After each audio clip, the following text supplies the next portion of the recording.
Sabi ng asawa ko, tumataba ka. Sabi ko, ang sarap ng pagkain sa Europe. Overflowing ang pagkain dito. No? But then again, tomorrow I'll be going back to our country, the Philippines. And when I was here the first week, naiinip ako. Sabi ko, tagal. 2 linggo pa ba? Naiinip na ako. After our convention in Thessaloniki, I was really sad. Sabi ko, hindi pa ako. Ngayon po, tomorrow I'll be going home. Sabi ko, ang bilis naman. Uwi na ako, parang bitin. Gusto ko pa mag-extend. Dami pa akong trabaho sa I have lots of things to do sa atin po, sa Philippines. Kaya po nabanggit natin, Pastora, I serve our movement, our general council as the general treasurer. Kaya ako po yung pinakamayamang pastor sa Pilipinas. Sa Assemblies of God. Kidding aside, I go to our office sa Valenzuela from time to time kasi I do the transactions for our movement. Hindi lamang siya for one section or one district. I've been managing, stewarding our resources for the whole Philippines and kasama na rin po itong GMC Europe, GMC Asia, Middle East.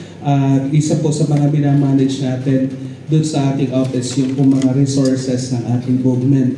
I will make sure that those resources will be used rightly, effectively, and efficiently for the glory of God. Amen?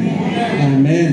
Amen. I'm so happy since the 14th of April. I've been in Rome. No? I've been to Thessaloniki to join our fire up. I was one of the speakers there in our fire up, but what they said about the fire up was true. Amen. So there is part 2. Amen. There will be fire up Europe part 2. Amen. Batch 2 and hopefully batch 3 and so on and so forth. Sino po yung mga hindi nakapag-fire up? Taas ang kamay. Taas ang kamay ng mga hindi nakapag-fire up. Kawawa naman kayo. Joke lang po mga kapatid. Kasi ang saya, hindi lang masaya. Talaga ang ganda. God has work na we have experienced a mighty encounter with the Lord during that time. We pray that you would also experience what we had experienced during those two days, and then finally later on yung pong ating convention. Amen.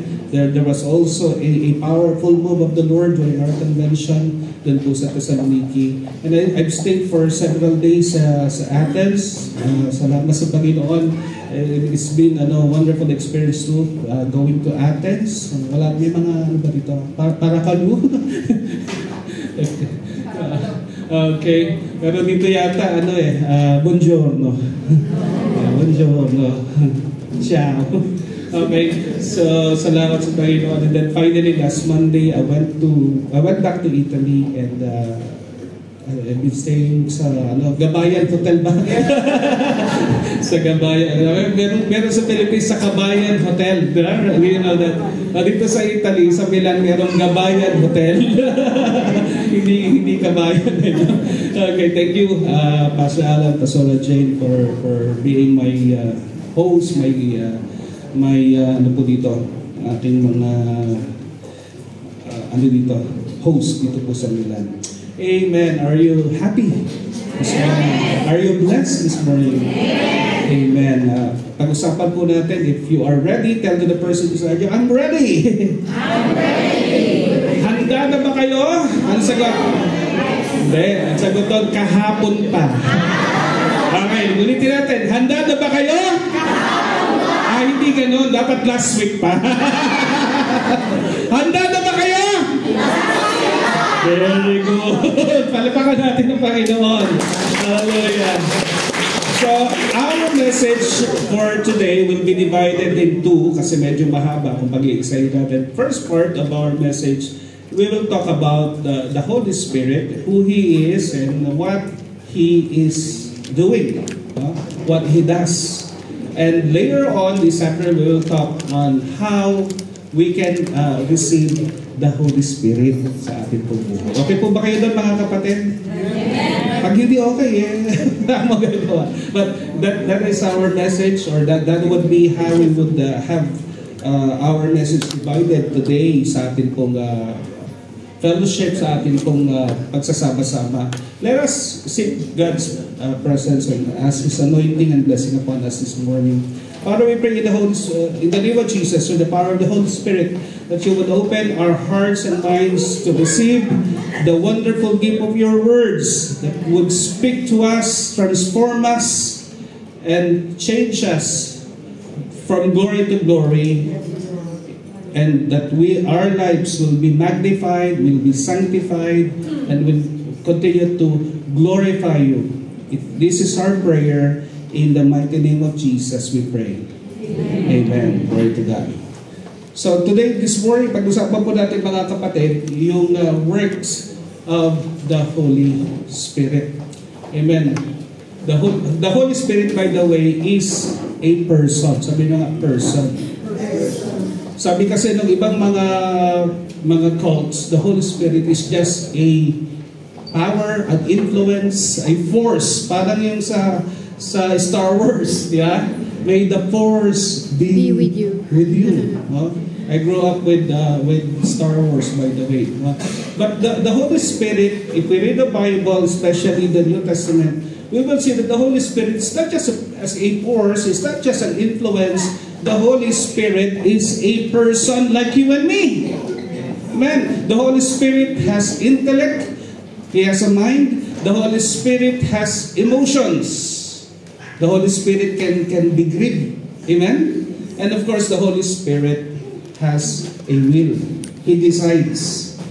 Okay? So those three aspects makes Him a person. Okay? Like kagaya po natin lahat dito. The Holy Spirit is not just a force. He is a person. And He is not just a person. The Lord Jesus described the Holy Spirit using the word helper. Sabi nyo nga, helper. Karamihan sa atin dito, helper. Diba? Tama? Karamihan sa atin dito, helper. In fact, tawag sa atin ng mga ibang lahi, we are domestic. Domestic helpers. But you know what? The Holy Spirit was not ashamed to be called a helper. Amen? In fact, His name is Parakletos. Parakletos, in simple words, in simple terms, He is a helper. Amen? Hindi nahiya ang Holy Spirit na magpatawag na isang helper. Amen po, mga kapatid. And He came, Jesus said, He will come to help you. Amen? In fact, the Holy Spirit is not only a helper, He is a worker. Sino mga workers dito? Taas ang kamay. Most of us. Masisipag po ang mga Pilipino. Amen! Bawal ang tamad sa Europa. Di ba? Bawal ang tambay, bawal ang pasaway sa Europa. Di ba? The Holy Spirit is a person. The Holy Spirit is a helper. Like you and me. And of course, the Holy Spirit is a worker. Di ba? Paano ko makikilala ang isang worker? It depends on what he does. Ano ba? Carpentero is a worker, but what does a carpenter do? Diba? Gumagawa ng bahay, gumagawa ng furnitures, right? Those are the works of a carpenter. How about a gardener? Ano trabaho? Ano ginagawa ng isang gardener? Nagbe-bake? Okay, a gardener tends a garden. He would water the plants, trim the trees, prune it, and sometimes he has to put fertilizer, right? Doon sa mga halaman. Those are the works of a gardener. So, ngayon ang tanong, mga kapatid, what is the works of the Holy Spirit? Next slide. Pag-usapan po natin itong mga verse. We'll have 3 verses, by the way, sa ating pong message this morning. Yung unang verse, Romans chapter 8, verse 1 and 2. Amen? Basahin po natin sabay-sabay ng malakas. 1, 2, ready, go! Therefore, there is now no condemnation for those who are in Christ Jesus. Meron ba ditong in Christ Jesus? Parang tatatlo lang. Are you in Christ Jesus? The Bible says there is no condemnation if you are in Christ Jesus. Sabi mo sa katabi mo, kasama ako doon. Kasama. Kala mo, ikaw lang ha? Kasama ako doon. Okay, there is now no condemnation for those who are in Christ Jesus. Ano po sabi sa verse 2? Because through Christ Jesus, the law of the Spirit who gives life has set you free. Has set you free. Amen. From the law of sin. Binabasa ko pa lang, kinikilabutan ako. Amen? Hindi pa natin pinapaliwalag, hindi pa natin ina-explain that the Spirit of God is alive in this place. Amen? And He's speaking to us. This is the work of the Spirit. Number 1, He sets us free. Second verse, Romans chapter 8, verse 15 to 16. Sabi, basahin po natin mga kapatid. Sabi ito, the Spirit you receive does not make you slaves. We are helpers, yes. We are workers, yes. But we are not slaves anymore. Sabi mo sa katabi mo, I am not a slave. Kahit may mga amo tayo, we are not slaves. Slaves to what? Slaves to sin. Slaves to Satan. Slaves to vices. Amen. We are no longer slaves. The Bible says. Why? We are not slaves anymore so that you live in fear. Again. We are not dominated by fear. Isa na lang ang fear na natitira sa atin. Sa mga lalaki, dalawa. Sa ating lahat, the fear of the Lord. Amen. Yung mga lalaki daw, they are members of Uhaw Party List. Alam mo sa Pilipinas may party list. Gusto niyo ba magpamiyembro dito sa Italy sa Uhaw Party List? Alam niyo Uhaw? Would you like to know what Uhaw Party List means? Uhaw? Gusto niyo malaman? Understanding husband, afraid of wife. Isa lang po ang requirement para maging miyembro ng Uhaw. Magpaalam sa asawa. Pag pinayagan kayo, pasado, Pastor Fred. Okay, understanding husband, afraid of wife. No, the only fear that tops it all is the fear of the Lord. Amen? But other fears, actually, we are living not in fear. Amen? Amen po mga kapatid? Amen? We are not living in fear anymore. Fear of death, fear of harm. Amen? Fear of scarcity. Yun, yung mga takot na yun sa buhay natin. Because we know, sabi po dito, the Spirit we receive. Amen? Tinanggap niyo po ba siya? The Spirit you receive brought about your adoption to sonship, or you become children of God. At dahil doon, by the Spirit, tingnan nyo, the Holy Spirit is a person. Hindi po sinabi ni Paul na by it. Okay? If the Holy Spirit is just a force, an influence, or a power, the Apostle Paul would use the pronoun it. No, he uses Him. And by Him, we cry. Ano tawag niyo sa tatay niyo? Palit niyo dito. Ha? Ano tawag sa tatay niyo? Tawag ko sa tatay ko, Papa. Sino sa inyo walang Papa? Taas ang kamay. Aba, Papa, Tatang, Itay, Daddy. Ha? Sa Ilocano tawag niyo sa tatay niyo? Tatang. Yun. Tatang. No? By the Holy Spirit, we cry, Abba, Father. The Spirit Himself testifies with our spirit that we are children of God. Sabi mo sa katabi mo, I'm a child of God. Anak ako ng Diyos. No, we are a child of God. We are a child of God. Third verse for our message this morning. Verses pa lang, punong-puno na tayo. Diba? Romans chapter 8, verse 26 to 27, the Bible says, in the same way, the Spirit, I like that word, helps. He is our helper. Amen? Kung tayo domestic helper, the Holy Spirit is the fantastic helper. Amen? He is our fantastic helper. Amen? Tayo, tumutulong tayo sa mga amo natin, but the Holy Spirit, He is the one who is helping us. He is the one helping the helpers, the helpless, the weak, like us. By our own, we are weak, but because of the Holy Spirit, we become strong. Amen? For the glory of God. No? The Spirit helps us in our weakness. And what is our weakness? The Apostle Paul says, we do not know what we ought to pray for. But the Spirit Himself intercedes. Say it with me, intercede. I like this word. No? The Holy Spirit intercedes for us. Amen? He intercedes for us. Di ba yung mga anak, pag pinagagalitan ng tatay, yung nanay sabi, ayan mo na yan. Di ba? Ganun ginagawa ng mga nanay. Tama? Mga nanay yan dito. Diba? Unawain mo na lang yung anak mo kasi, ano yan nagdadalaga na yan. Di ba? Or nagbibinata na yan. Unawain mo na lang. Di ba? So, intercessors. He is praying for us. Through wordless groans. This is a reference to speaking in tongues.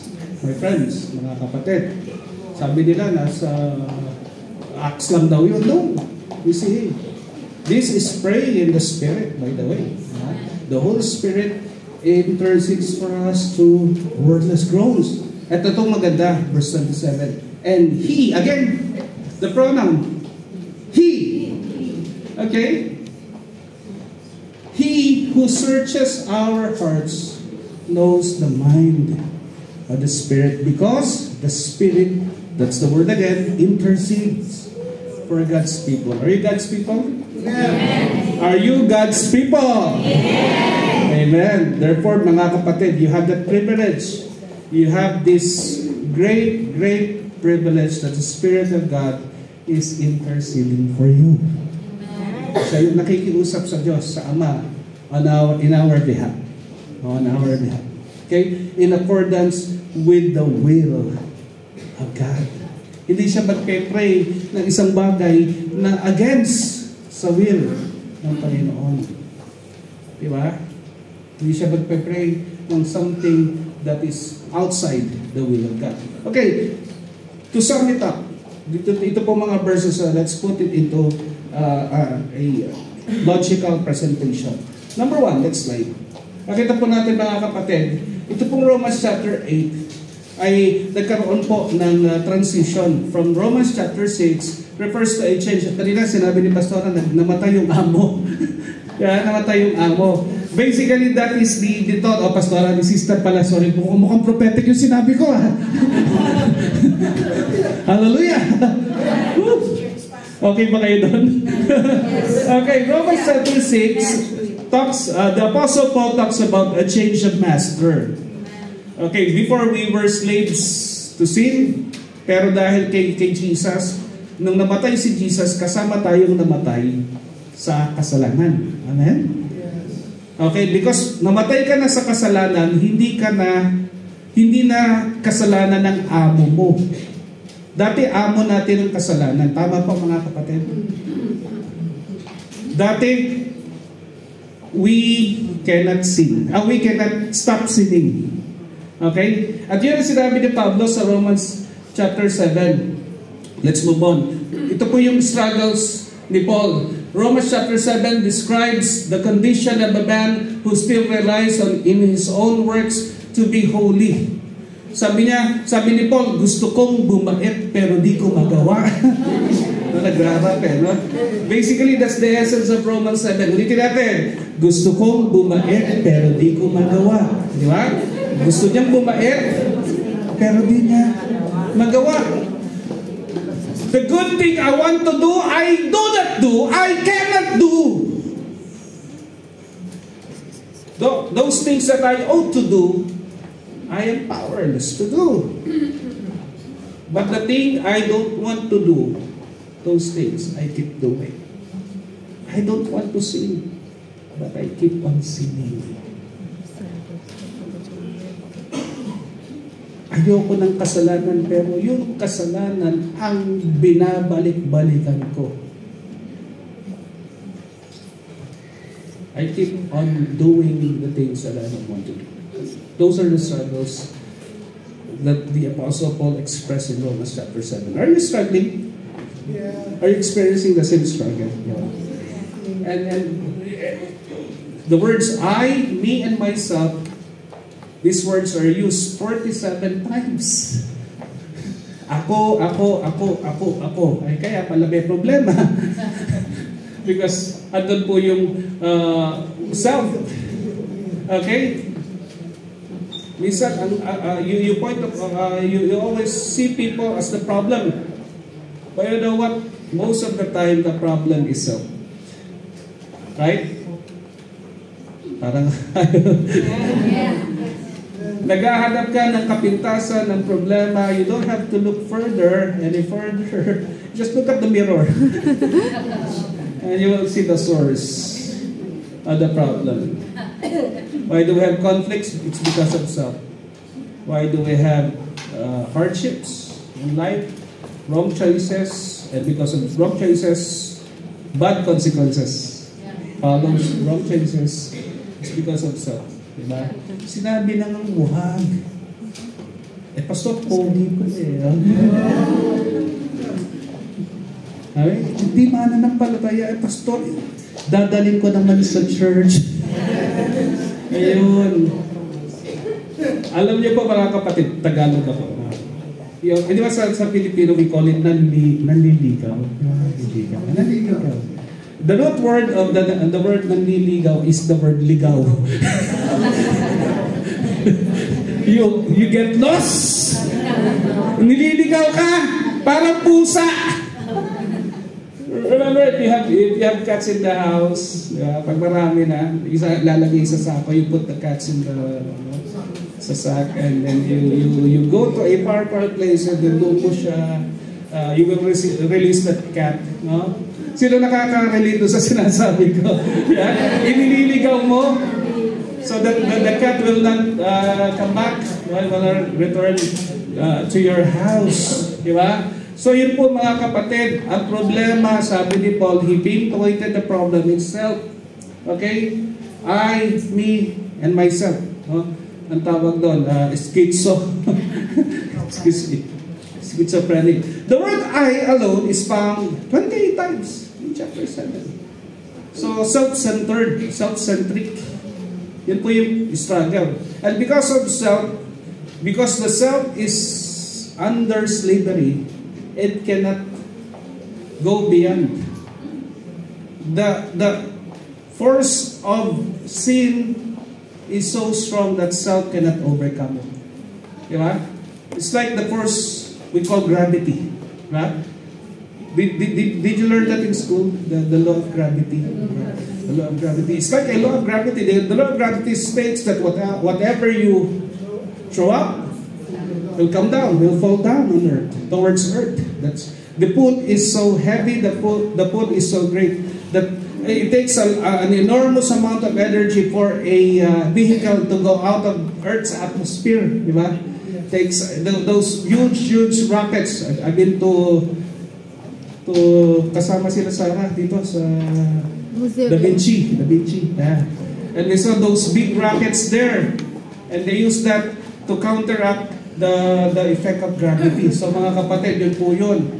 It shows self-effort to be holy is, sabihin nyo nga ito? Futile. Okay. Human knowledge, human will, human solution is not adequate to deal with sin. Europe has experienced technological breakthroughs one after another. Di ba? Hangang-hanga tayo when we see those advancement in technology here in Europe. Europe has experienced enlightenment, especially dito po sa Italy. Dito nagmula yung Renaissance, especially sa Florence, sa Firenze, diba? And Milan. Okay? Yung pong mga luminaries like Da Vinci, Michelangelo, Petrarch, Boccaccio, diba? And of course, yung aking paborito, si Machiavelli. Hati-hati lang to. Kasi political science si Machiavelli. Okay? Niccolo Machiavelli. Donatello. Diba? Si Donatello. Caravaggio. So mga kapatid, Europe has experienced a tremendous leap in knowledge. Diba? In science, in human endeavors. Right? Galing. Exploring countries, the seas, even the outer space. But you know what? Napansin ko, napakababa ng morality dito. True? And churches don't serve as house of worship anymore. They serve as museums, relics of a bygone era of a Christianity that is, if not useless, it's antiquated. Right? You go to Vatican, those large basilicas. No one is coming there to worship anymore. And most people here, okay lang sa kanila ang sex. But they are afraid to get married. Bad word sa kanila yung commitment. Right? They want free sex but commitment never. Right? There is moral degradation everywhere. Pag naglalakad sa kalsada, halos wala nang wala. Suot, sabi ko, my goodness, Mamma Mia! Mamma Mia, latigo! Tapos si Ates, so, pagkagaling sa church, sa Ates, pag ligo kong ganyan, two couples were kissing each other on the road. Sabi ko, oops! Sabi ko, nagparinig ako, hoy, umuwi kayo! Tuloy sa bahayan! Pilipino, naiintindihan ako! Biglang, you know what? Human knowledge, human will, kahit gustuhin mo, kahit pilitin mo ngayon maghapon, hindi ako magkakasala. No, you cannot. The pool is so great that on our own, we are powerless. Yes. We are powerless. Human solution is not adequate. Kahit na i-legislate nyo po ang morality, people will still find ways to sin. People will still find ways to violate rules, especially the moral laws that the Lord has instituted in the Word. Dito rin, gugulit ako, grabe ang po ng LGBT dito sa Europe. That is their agenda. It's destroying not only the human family, it is destroying the human personality. As God created us, it is a crime against God. Human solution, human will, and of course human knowledge. These are powerless against it. Amen? Amen. These are powerless. Kaya yung mga New Year's resolution natin pag isang araw lang. January 2, nagmumura ka na uli. Nagmumura ka na uli. Sabi ni Sister Worthy kanina. Kaya gusto mong wag sumigaw sa anak mo. Pero ang kulit! Pastor, ang kulit! Pasaway! Hindi mo magagawa sa sarili mo yun. Yun po yung unang point. Next. Kaya nga may Romans chapter 8. Yan. Next slide. Ayan. Sabi ni Paul, Romans chapter 7 verse 24. What a wretched man. Ayan. Binabasa ko pala yung word na wretched. What is wretched? What is wretched? Miserable? Miserable? Ano ba? Anong synonyms ng wretched? What are oh, yung mga nag-aaral dito, what is the best synonym for the word wretched? Parang wala, no, talaga. Grabe. Sabi niya, kaawa-awa, kahabag-habag ako. Wretched. I'm so miserable. Sabi mo sa katabi mo, wretched ka ba? Wretched. What a wretched man I am in the Greek. This is one of the most strongest words to describe human condition. We are wretched. Okay? What a wretched man I am. Who will rescue me? Who will help me from this body of death? Who will help me? Sino tutulong sa akin? Naranasan niyo humingi ng tulong pero hindi kayo tinulungan. Gipit kayo, walang nagpautang sa inyo. Diba? Relate much. Yung kailangan ng tulong tapos yung tinatawagan mo, pinapatay. Hello, chapi. Kaya hanapin mo sa bahay, malayo ka pa lang. Pakisabi mo, wala ako. Sabi doon sa anak, kumakatok. Tao po, ginabuksan. Diyan ang nanay mo. Sabi po ng nanay ko, wala siya. My mother told me that you are not, she's not here. Diba? Style. Okay? So, who will rescue me? This is one of the most poignant verse in the Bible. Who will rescue me? Sinong tutulong sa akin? But it doesn't stop there. Amen! Amen! Ito po ang sabi ni Paul sa susunod na verse 25. Thanks be to God! Amen. Through Jesus Christ our Lord. Amen. Yes. Help came, and His name is Jesus. Amen. Help came, and His name is Jesus. Parang ayaw nyo. My brethren, help came, and His name is Jesus. Amen. Oh, mas okay sila dito. In His wretchedness, in our miserable state, hallelujah, wala tayong magawa, powerless tayo. But Jesus came to help us. Ang tatatlo lang. Jesus came to help us. Palapakan natin si Jesus. Hindi tayo mahiya. Come on.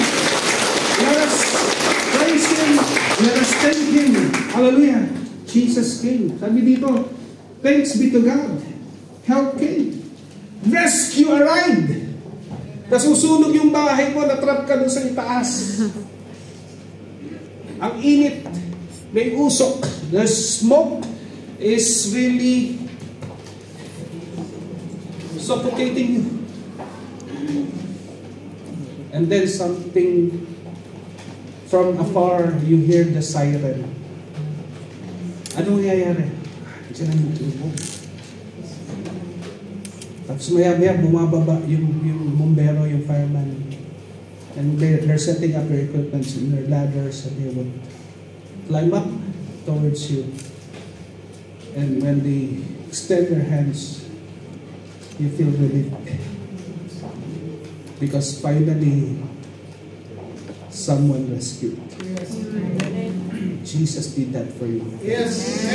And we are so wretched without Jesus. Yes. But because of Jesus, we are blessed. Yes. Amen. Amen. We are hopeless without Jesus. But because of Jesus, we are hopeful. Amen. Before Jesus came, we are under curse. But because of Jesus, He is the cure to the curse of sin and death. At ang sabi niya, but wait, there's more. Sabi sa katayo, but wait, there's more. Oh, wait, there's more.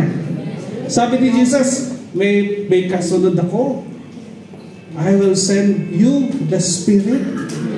Who will also be your helper. If I am your helper now, the one who is coming will also be your helper. And that is the Holy Spirit. And that is chapter 8. Let's move on. Ito po yung una. Point 1 pa lang ako. So, okay lang ba? Ito po maganda, mga kapatid. Anong unang work ng Holy Spirit on our behalf?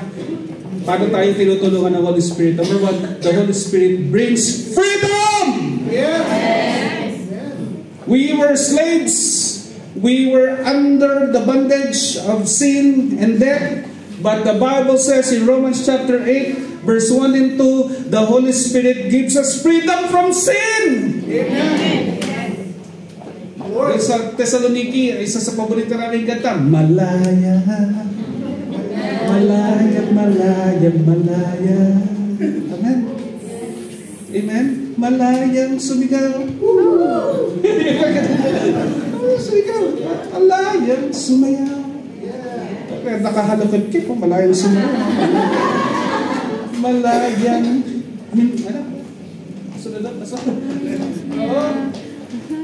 kapangyarihan ng Diyos. Tuloy ako maniwala na malaya kasi hindi mo lang taas yung kamay. Ang taong malaya talagang pag nagpuri yan sa Panginoon, bigay todo mga kapatid. Unless meron ka pang itinatago, meron ka pang ayaw isuko kay Lord. Sabi sa katabi, isuko mo na kasi. Yan. Isuko mo na. Let Jesus set you free by the Holy Spirit. Sabi dito sa ating verse, there is now no condemnation for those who are in Christ Jesus, because through Christ Jesus, the law of the Spirit who gives life, we were dead, but because of the Holy Spirit, we are now alive. Because we receive the Holy Spirit who gives life, who breathes life into our dead spirit. And because of that, we became alive. We are like the scene in Ezekiel 38. We are like a valley of dry bones. But when the Spirit came, we are alive. Amen. Has set you free from the law of sin and death. Sabi ko kanina, we cannot overcome the law of sin and death by human intellect, human knowledge, human solutions. These things are powerless against the law of sin and death. Sino na nakasakay sa aeroplano? Taas ng kamay. Hindi kayo makakarating dito. Hindi kayo sakay sa... Tanong! How big is an airplane? How big is an airplane? Depende sa model, pero it's so big. Tanong! Ano yung materials na ginamit in making that airplane? Metal. Okay, alloys. Okay, rubber, etc. Tanong, how heavy? Okay, how heavy? Tons. The law of gravity says that airplane cannot fly. Right? Right. If the only law that operates is the law of gravity, that airplane cannot fly because it's large. It's heavy, right? Weight tons, some even bigger than buildings. But why does it fly? Because there is another law that operates, that counteracts the effects of the law of gravity. And it's called the law of aerodynamics. Gives the airplane its lip so that the airplane can fly, that it would not be affected anymore by the law of gravity. The constraints of gravity, the airplane experiences freedom from the law of gravity. Amen? The same way, we are all under the law of sin and death. Before Jesus came, we are all sinners, condemned. Hallelujah! Hallelujah! Because we are sinners, we are destined to spend eternity in hell. But the Bible says, because of Jesus, because of the Spirit that we receive, we are not condemned anymore. Amen. We have been set free. Amen. Before, you cannot do anything good. You have no choice but to do what is bad, what is sin. But because of Jesus, you have been set free by the power of the Holy Spirit moving in your life. The Spirit is the next law that supersedes the law of sin and death. Amen. It's the law of the Spirit and life, my friends. Amen?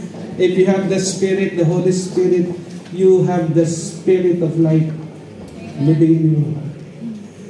You are not slaves anymore to the law of sin and death, but we are free men and women to serve the living God because the Spirit of life is living, moving, dwelling, energizing us, giving us freedom. Hindi kayo excited? Amen.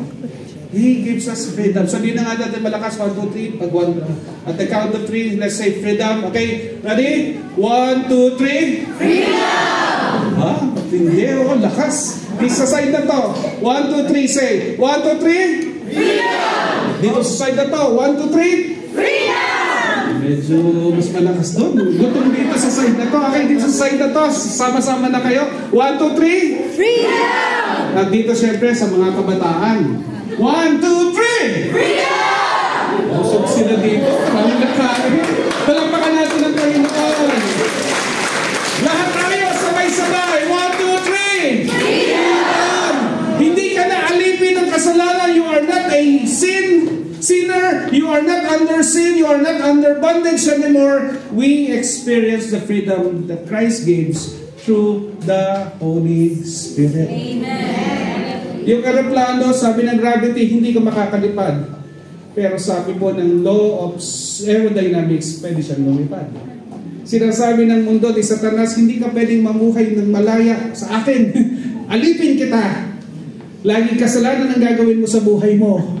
Ang sabi ng Diyos, hindi, tinubos na yan ang dugo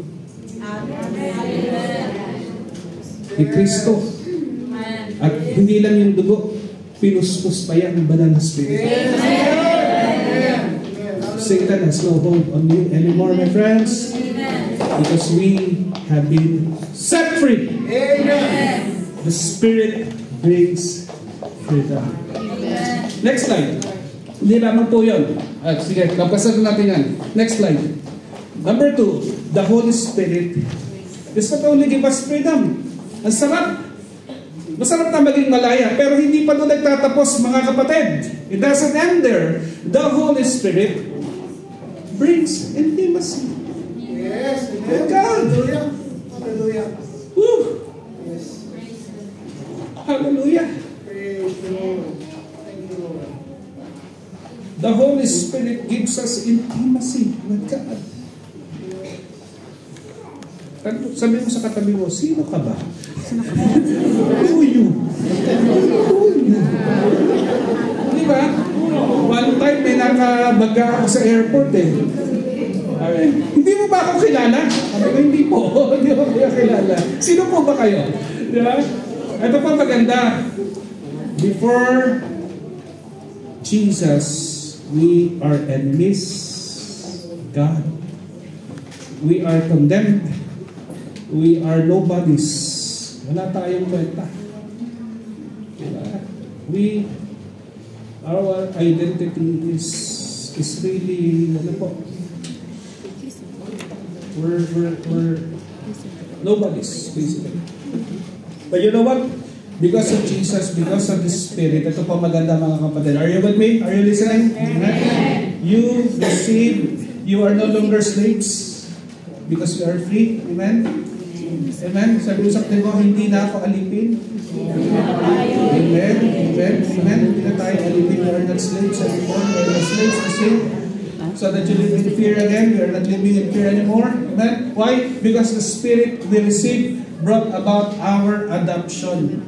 Amen? Because of the Spirit, we are adopted. Ano yung sabihin ng adopted, mga kapatid? You don't belong to the family, but now because of the Spirit, you belong and you are treated as a matured member of the family of God. Ibig sabihin, yung mga benefits, yung mga blessings ng pagiging member of the family of God, you can claim it. Amen. Because of the Spirit, because you are adopted. Amen. Now we can call God our Father. The Jews never called God their Father. Ang trato nila sa Diyos, the Mighty, Almighty. In fact, hindi nga nila kayang sabihin yung pangalan God. The Jews. Diba? They were forbidden by their traditions to call God. Lalo na yung tawagin ng Diyos the Father. But because when they call God their Father, they're equating themselves as equal with God. Kaya si Jesus, ang sinabi niya, my Father and I are the same. Yung mga Jews, kukuha ng bato to stone him to death because according to them, he is sinning. No? They call it blasphemous. It's a blasphemy to call God your Father. But you know what? Because of the Spirit, we can now call God our Father. Amen. Amen? Yes. Para malaman po yung paternity o maternity, we use a test. Right? Ang tawag natin doon, DNA test. Sa Jessica Soho. Sino na? Yeah? Yeah? EKMJS nga, baliktad na, DNA test na yan. Alam niyo mga kapatid, pag DNA test kayo, malalaman kung sino yung tatay mo. Sabi mo sa katabi mo, sino tatay mo? Kilala niyo ba yung tatay mo? Ito maganda. Listen to this. Tatay natin ng Diyos. Parang tatlo lang, masaya. Tatay natin ng Diyos. Bakit? Yung Espiritu na tinanggap po, the Spirit you receive is the DNA. Amen. It is God's DNA. And because the Spirit is dwelling in you, because we receive the Spirit of the living God, we are now children of God. We are a holy nation, a peculiar people, a royal priesthood. We are sons and daughters of the living God. Ang tatatlo lang. Ulitin ko, we are sons and daughters of the living God. Amen. Sabi mo sa katabi mo, you are a child of God. Kaya wag kang pasaway. Anak ka ng Diyos. Umayos ka. Umayos ka. Anak ka ng Diyos. Ayan. You call God your Father. Hindi ka na anak ng demonyo. Hindi ka na alipin ng demonyo. Anak ka na ng Diyos. Pinubos, pinalaya, pinuspos ng kanyang espiritu, ang espiritong buhay. And because of that Spirit, we can call God Daddy, Papa. Papa. It is a great revelation for New Testament believers. Because in the Old Testament, they never called God Father. Twice lang na ginamit po sa Old Testament yung word the Father in reference to God. But when Jesus came, He said, this is how you would pray. Our Father, Pater Noster. Our Father.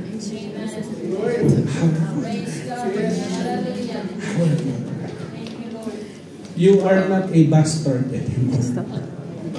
You are not an illegitimate child anymore. You are a child of the King.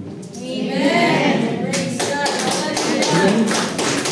You are a child of God. The Spirit you receive testifies. It is a proof. It is your DNA, my friends. It tells you. It is your birth certificate. You know, in the Philippines, if you're applying for work, for school, or applying for scholarship, they will look for your birth certificate. When you applied for your passports, right? You have to present DFA with your birth certificate, testifying na pinanganak ka. Ito po, pinanganak ako. No. It testifies who your parents are, where you're from, right? Your lineage or your family tree. And our birth certificate is the Holy Spirit. Amen? And we can call God the Father. Ang makakatawag lang po sa Diyos ng Tatay yung mga may Espiritu. If you don't have the Spirit, you cannot call God your Father. That's it. Ganun lang po kasimple mga kapatid. The Spirit Himself testifies with our spirit that we are God's children. Amen. Tayo natin sabihin sa kanila, anak ka ng Diyos. Yan. Sayan. Anak ka pala ng Diyos. Sino rito, nung sa work nila, nung nalaman po, nung katrabaho niya na born again kayo, nagulat pa sila. Sabi na, born again ka pala. Hindi pala. Pero hindi, dapat born again ka. Oo, matagal ko nang napifeel na born again ka kasi ang bait-bait mo. Diba? Kasi maayos ka, di ba? Okay, because we are God's children. Finally, ito yung pinaka-paborito ng mga members sa church. Pag sinabi na ni Pastor Edgar, yung finally. Ito po yung pangatlo. Ano nga yung una? Reviewin natin. Ano yung number 1? The Holy Spirit brings freedom. Pangalawa, the Holy Spirit brings intimacy with God. Ito po yung pangatlo. The Holy Spirit brings help. In other words, the Holy Spirit helps us in our weakness. Kaya ano sabi ni Jesus? Sabi ng Panginoon to the Apostle Paul, the Holy Spirit helps us in our weakness. Amen. Ano yung weakness mo? Pastor, marites po ako. Hindi si Pastor marites. Pag mga Pilipino, pag nagkita-kita, lumalabas yung mga marites at sa mga tolits. Alam yung mga tolits? Tol, anong latest tolits? Okay, yun po yung lalaking version ng marites. Yung mga tolits. Tol, anong latest tolits? Okay. The Spirit helps us in our weakness. Sino po ang nahihirapang mag-pray? Taas ang kamay. Yung magpe-pray na yung gabi, kinabukasan na yung amen. Nagising sa umaga, sa pagod The Holy Spirit helps us in our weakness. Sabi ni Jesus, sabi ng Panginoon, pray. The Spirit is willing, but the flesh is weak. But sabi niya, pray. Diba? Kailangan natin yan. At ang tumutulong sa atin, to pray correctly, to pray effectively, to pray powerfully, is the Holy Spirit. Amen? You don't know how to pray? Ask the Holy Spirit. Sino rito yung nahihirapang magbasa ng Bible? Ask the Holy Spirit. Pastor, hindi ko po maintindihan. Mag-pray ka. Diba? May lumapit sa akin one time, Pastor, nahihirapan po ako mag-pray. Struggle ko po mag-pray. Alam mo payo ko? Pag-pray mo yan, kapatid.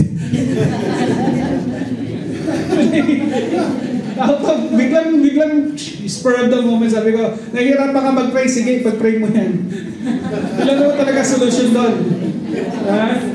Okay, the Spirit helps us in our weakness. We don't know how to pray right. We don't know how to read the Bible. Ask the Spirit. We don't know how to be good people. Ask the Spirit. We don't know how to be caring, how to be loving. Ask the Spirit to help you. Hindi kayo forgiving. Pag nakikita mo yung tao, gusto mong tirisin. Pastor, ang sakit ng ginawa niya sa akin, hindi ko siya mapatawad. Ask the Spirit to help you.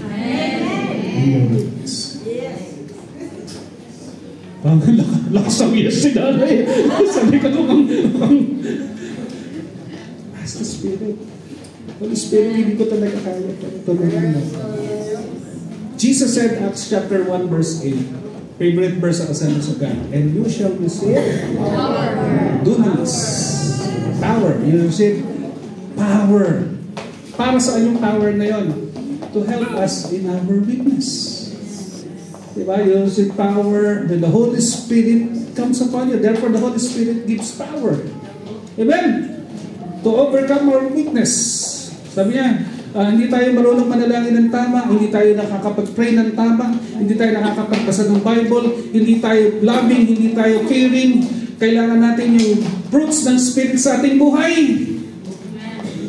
Zechariah says, it's not by might or by power, but by the Spirit, says the Lord of hosts. Might and power refers to the, yun, may tugtog na ako, tugtog na ako. Might and power refers to human effort.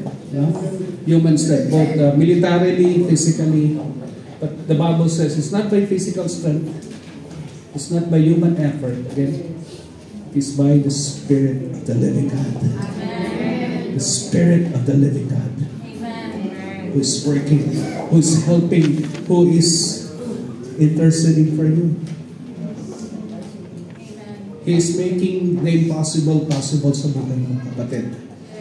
You cannot love yung asawa mo na sinaktan ka. So makabilang bahay. Napanood ko yung pelikulang Milan no? At nasa Milan ako. At totoo daw nangyayari dito yan. Nasaktan ka. Hindi mo magawang magpatawad. Tama? Sa'yo, imposible. Pero sa tulong ng Espiritu Santo, makakaya ka. Palalayain tayo from our hurts, from our pain, from our bitterness, from our unforgiveness, from the grudges that we carry along. It becomes a heavy burden for us, right? But only the blood of Jesus, the Spirit of God, can set us free. Amen. Helping us to overcome those heavy burdens. Every chain will be broken. Amen. And the anointing of God breaks those strongholds sa buhay po natin, mga kapatid. Amen. We are free. We are free. Amen. And the Spirit is helping our weakness. In our weakness. Hindi ka makapag-share ng gospel. Oh. Sinasabihan tayo, mag-share tayo, magpatotoo tayo. Diba? We cannot speak. You know what? Sabi ni Jesus, the Holy Spirit will give you the power to witness. You will be my witnesses. Amen? By words and deeds. We will show, we will express the love of God, that Jesus saves, Jesus heals. Amen? That Jesus baptizes in the Holy Spirit, and Jesus is coming again. Ito po, mga kapatid, yung privilege natin, because the Spirit helps us. Amen? Because kung tinutulungan niya yung mga amo nyo, sino tumutulong sa atin? Ito po, magandang sagot. The Holy Spirit. Amen. On your own, we're powerless.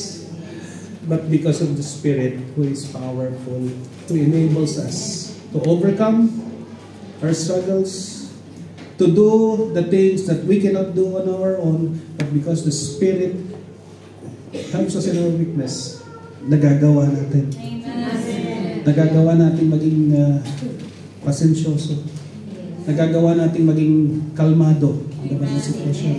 Nagagawa natin magpuri sa Panginoon. Even in the midst of trials, in the midst of difficulties in life, we can express praise and worship to our God because the Holy Spirit helps us.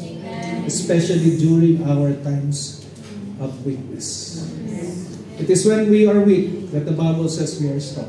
It is the grace of God, the Spirit of God moving in our lives, my brothers and sisters. Palapakan natin ang Panginoon. Amen. Hallelujah. Hallelujah. The Spirit is working for you. The Spirit is helping you. Saan ka pa? Diba?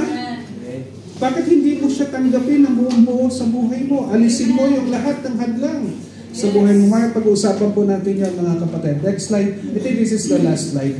Sabi ko na kasi finally. Ayan. He helps us. The word help, alam niyo yan, mga helper tayo. Right? Is to lay hold along with, to take hold with another who is laboring. But inaalalayan, inaagapayan. The word in Tagalog, in Filipino is agapay. Makaagapay natin siya. Naagapayan tayo ng Holy Spirit. Okay, next. Who we do not know what we ought to pray for, but the Spirit Himself intercedes for us with groans at work in us. Bisa struggle tayo sa pagbibigay, tama? Ba't ko may bibigay pa ko mas kailangan ko ng euro, diba? Pero ang mga tiga GMC Europe, ang sinasamba natin si Kristo, hindi si Euro. Parang tatatuloy na ganyan. Because you know what? The Holy Spirit helps us in our weakness. Diba? Ngayon, ang mga Ilocano, stereotypical ng mga ibang mga tribal group, mga Corito daw, mga Ilocano. Hindi totoo yun. Sabi sa katayo, hindi totoo yun. Hindi totoo yun. I have Ilocano friends, especially in the Cordilleras. Hindi po totoo yun, mga kapatid. Talagang mga... bago kayo naging Ilocano, Kristiyano muna kayo. Yun ang masuna. Diba? Mas nauna dapat yung Kristiyano kaysa sa pagiging Ilocano. Tama po mga kapatid. Yun ang common identity natin. Ano ka? Ilocano, Tagalog, hindi. Kristiyano. Diba? So we are one in Christ. Our identity. The Spirit is also, He is also a giver. Sabi ng Bible. Amen? Giver siya. He is the gift that gives. He is the promise that gives. The gift from God, who is also the giver. The Spirit is the gift and the giver. And when you receive the Holy Spirit, if the Holy Spirit is alive, if the Holy Spirit is active in your life, you become like the Holy Spirit. You become a giver. You become a gift. Sabi sa katabi mo, gifted ka. Gifted ka. Gifted child. You are a gifted child. Amen. We believe that the Spirit is the Spirit of generosity. When you are filled of the Spirit, you become generous. Hindi ko na kailangan explain yun. Basta, yung tikomang palad, ibig sabihin, ano pa yun? Medyo... ano pa yun? Medyo... kailangan makalaya. Free. You have to be free. Amen. So, yun ba, Spirit of generosity. He helps us in our weaknesses. Next, review natin. Ano po? Ano po? Tatlo yung ginagawa ng Holy Spirit sa ating buhay. Number 1, basahin natin. He brings freedom. Sinong pinalaya ng Espiritu? Taas ang kamay. Amen! Pangalawa, He brings intimacy with God. Sino ngayon yung makakatawag sa Diyos ng itay, tatang, daddy, papa? Because of the Spirit, we are children of God. Amen. And then finally, the Holy Spirit helps us in our weakness. Amen. Kahinaan mo, hindi ka marunong magpatawad, hindi ka marunong magbigay, hindi ka marunong mag-evangelize, hindi ka marunong mag-pray. Tutulungan ka ng Holy Spirit. Tutulungan ka ng Holy Spirit. Yan ang mga ginagawa. These are the works of the Holy Spirit in our life. Amen? Amen. So, sino po ang kailangan ng Holy Spirit sa buhay natin? Kaya po natin ito kayo as we respond to the Word of God. Mamaya po may part 2 pa tayo. Balik kayo.